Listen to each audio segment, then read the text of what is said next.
Welcome back. It feels like Georgia politics are already back in campaign mode, even though the next statewide elections are still a year away. And my co-anchor on the Georgia Vote is joining us now after speaking, Zach, with a state lawmaker looking for a big promotion here. He is. He's looking for a promotion. We're talking about Josh McLarin here. He's currently a Democratic state senator, but he is now running for lieutenant governor. And just a few hours ago, we sat down with him for an extended interview set to air on the Georgia Vote this weekend. Here is a sneak peek at what we discussed. As you gear up for your campaign, you've announced you're in this race now. From where you sit, what is the #1 problem facing Georgia right now? The #1 problem is that this economy doesn't work for everybody.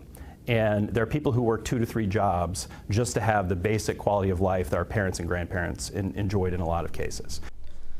Now, that lieutenant governor's election is just one of several major races coming up in 2026, and one of the biggest is a U.S. Senate contest that is still taking shape.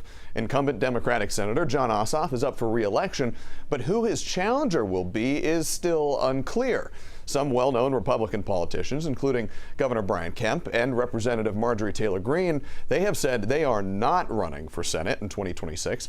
Others, like Congressman Buddy Carter and Insurance Commissioner John King, who you will hear more about coming up at 6, they have launched their campaigns, but there are still a lot of other big-name politicians that are on the fence. They have not yet announced their plans. And as Republican strategist Spiro Amburn pointed out on this past weekend's edition of the Georgia Vote, there are more big elections on the horizon, including another Senate race in 2028 when a Democrat, Raphael Warnock, he'll be up for re-election.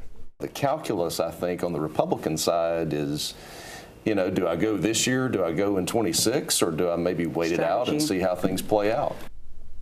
Well, it is a lot to keep an eye on. It already feels like campaign season is upon us. We are tracking it all every weekend, Faith. It is never a slow news day in Georgia politics, Zach.